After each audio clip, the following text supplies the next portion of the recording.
Hello लो guys, welcome back to another short video discussion. Very good evening to all of you. कैसे हो आप सब? तो चलो फटाफट कवर अप करते हैं। आज हम बात करने वाले एरेडा का Q3 का रिजल्ट आ चुका है। फटाफट इसको देखने वाले एंड देन काफ़ी सारे स्टॉक के न्यूज़ को भी हम कवर अप करने वाले हैं इस वीडियो में। तो फर्स्ट ऑफ ऑल, अगर आप फर्स्ट टाइम आए हो चैनल पे तो बिल्कुल लाइक एंड सब्सक्राइब जरूर कर देना। TCS का रिजल्ट आ चुका है, टाटा एलेक्सी का भी रिजल्ट आ चुका है, ज़रूर चेकआउट आप कर सकते हैं। तो बात कर लेते हैं एरेडा आज के दिन देखोगे नेगेटिव में क्लोजिंग देते हुए मिल रहा है। कैसा रहा इसका Q3 का रिजल्ट? चलो फटाफट हम इसे देखते हैं। उससे पहले अगर आपके पास ये स्टॉक है ज़रूर कमेंट बॉक्स में बताना, और आपने बता रहे हो तो अपनी बाइंग प्राइस भी आप बता सकते हो, ठीक है। करोड़ में फिगर्स है, फटाफट हम इसको देख लेते हैं। तो टोटल इनकम की हम अगर बात कर लेते हैं, ठीक है, तो 1253 का कितना हो गया? 1698। ईयर ऑन ईयर जंप है, क्वार्टरली बेसिस पे स्लाइटली जंप होते हुए हमें मिल रहा है। ईयर ऑन ईयर शानदार जंप होते हुए दिख रहा है, क्वार्टरली बेसिस पे थोड़ा सा जंप होते हुए यहाँ पे हमें दिख रहा है। अब इतना कमाने के लिए खर्चे भी करने होते हैं, तो फटाफट देख लेते हैं। टोटल एक्सपेंस की अगर हम बातचीत कर लें तो कितना? 867 का कितना हो गया? 1160। तो खर्चे बढ़ते हुए दिख रहे हैं ईयर ऑन ईयर बेसिस पे भी, और क्वार्टर बेसिस पे स्लाइटली कम होते हुए हमें मिल रहे हैं। तो अब क्या होता है? पीबीटी निकालना होता है, प्रॉफिट बिफोर टैक्स की अगर हम बात कर ले उसके लिए क्या होता है? इनकम माइनस एक्सपेंस कर लेते हैं, पीबीटी हमें मिलते हुए नजर आ जाता है, ठीक है।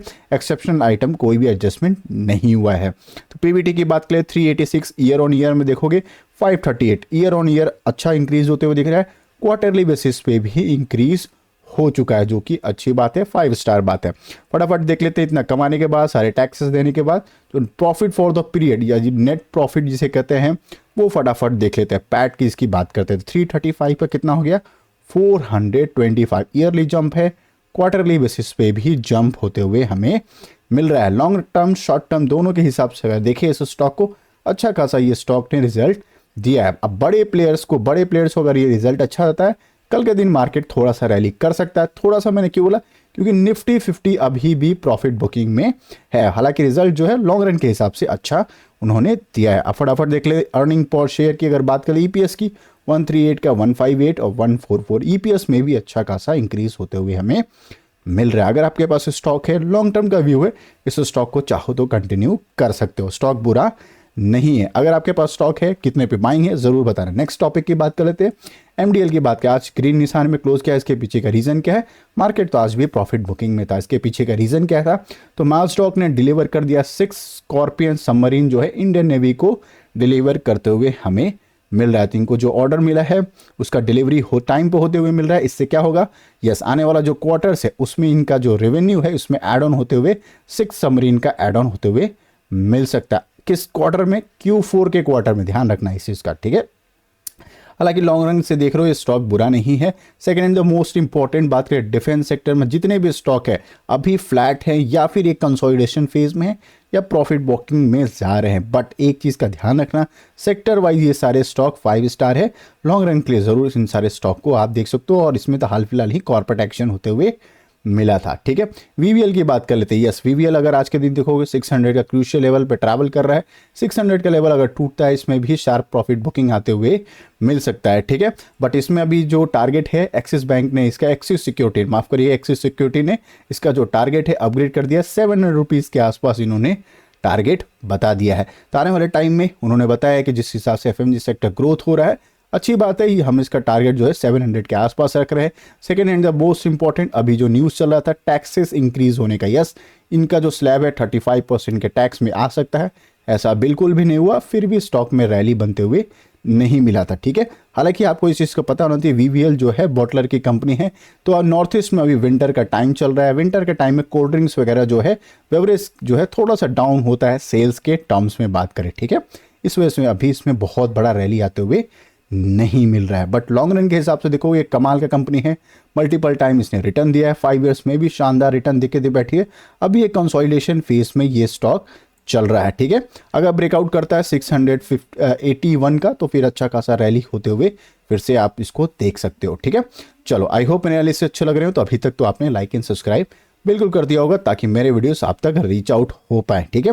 स्विगी की बात कर लेते हैं। स्विगी आज के दिन थोड़ा सा ग्रीन निशान में दिया, हालांकि लास्ट में फिर से प्रॉफिट बुकिंग आ गया। स्विगी की बात कर ले, 2 पॉजिटिव न्यूज़ है। एक तो इसमें ब्रस्टेन इनिशिएटिव, ये एक ब्रोकर है, उन्होंने इसका टारगेट है 635 रुपीज़ का जो है टारगेट अपग्रेड कर दिया है। इसका टारगेट जो है अपग्रेड करते हुए मिल रहा है।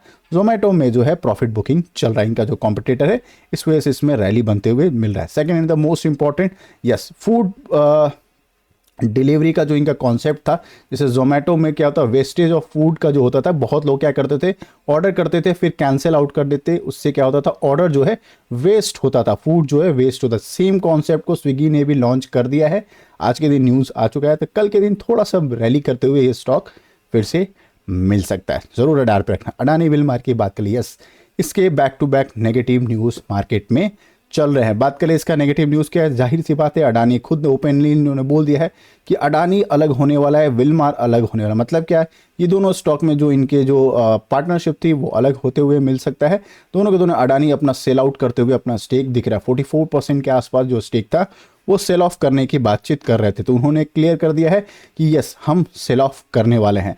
अडानी विलवर जो है ओएफएस लेके आने वाला है, 20% का स्टेक जो है ओपन जनवरी जो है फ्लोर प्राइस जो है 275 रुपये पे बिकवाली करते हुए ये मिल जाएंगे, यानी 275 रुपीज़ पर शेयर वो सेल आउट कर रहे हैं और 20% का स्टेक करंट सिनेरियो में वो बेचते हुए हमें दिख रहे हैं। ज़रूर बात है, आने वाले टाइम में 275 के आसपास ये स्टॉक जाते हुए भी मिल सकता है, क्योंकि फ्लोर प्राइस ही बहुत नीचे है।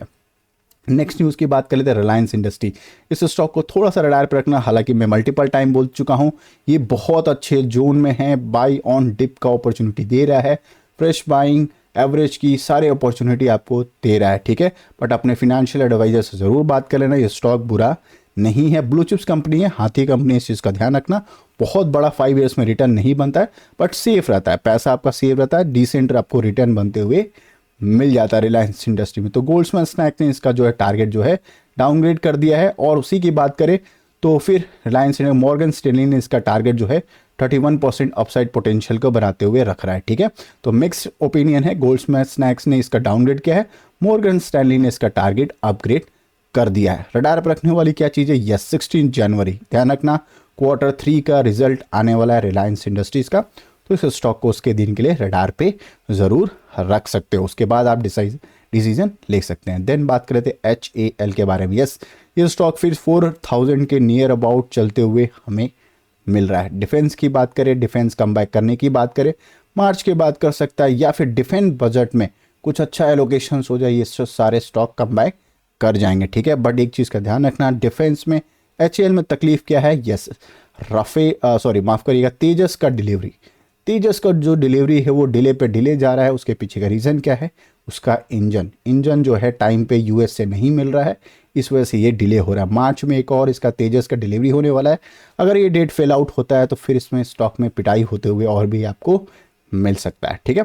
स्टॉक बुरा नहीं है, लॉन्ग रन के हिसाब से देख रहे हो, बाइंग ऑन डिप का देख रहे हो या फ्रेश बाइंग कर रहे हो, तो ज़रूर इस स्टॉक को आप रडार पे रख सकते हो।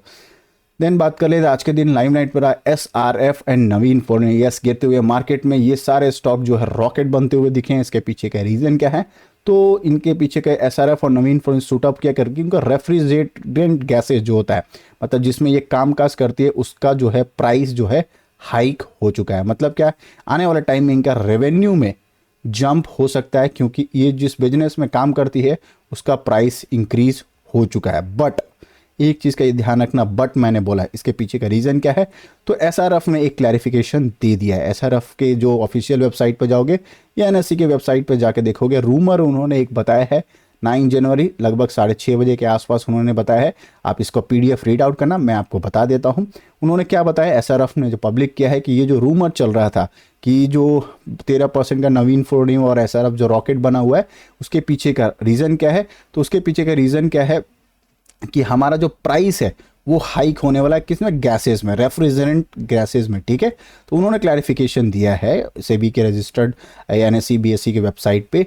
ये जो रूमर चल रहा है वो नेसेसरी क्लैरिफिकेशन है कि report price hike by US refrigerant gas, ठीक है। उन्होंने बताया है ये जो प्राइस हाइक हुआ वो US रेफ्रिजरेंट गैस डिस्ट्रीब्यूटर में हुआ है और ये सिर्फ US मार्केट में वैलिड है, ठीक है। US मार्केट में जो ये गैस सेल आउट करते हैं कौन, रेफ्रिजरेंट गैसेस, ठीक है, रेफ्रिजरेंट गैसेस, उनमें प्राइस हाइक होते हुए दिख रहा है और ये US मार्केट में हुआ है। इंडियन मार्केट में इसमें कोई फर्क नहीं पड़ा है। Change in the price of refrigerant gas off for SRF will remain in function of demand and supply और रिलेवेंट मार्केट सेगमेंट। हमारे बीच में ऐसा कुछ खास नहीं होने वाला है कि हमारा प्राइस बहुत ज़्यादा हाइक हो सकता है। ठीक है, इस चीज़ का ध्यान रखना है। मतलब एक तरह से एक रूमर है कि हम यूएस मार्केट में जितना प्राइस बढ़ेगा उतना ही प्राइस जो है हमारे इंडियन मार्केट में भी इंक्रीज हो सकता है। तो इस चीज़ का ध्यान रखना। कल के दिन ही अगर इस स्टॉक में अगर आपने रैली एंजॉय किया है तो कल के दिन थोड़ा सा वॉलेटिलिटी इस स्टॉक में ज़रूर कंसीडर कर सकते हो। ठीक है, आई होप एनालिसिस अच्छे लग रहे हो तो लाइक एंड सब्सक्राइब कर देना। मिलते हैं कल के दिन फिर एक और वीडियो में, तब तक के लिए bye bye, thanks for watching. And first time आए हो तो बिल्कुल आपसे रिक्वेस्ट रहेगा लाइक एंड सब्सक्राइब जरूर कर देना ताकि मेरे वीडियोस आप तक रीच आउट हो पाए। Bye bye, thanks for watching.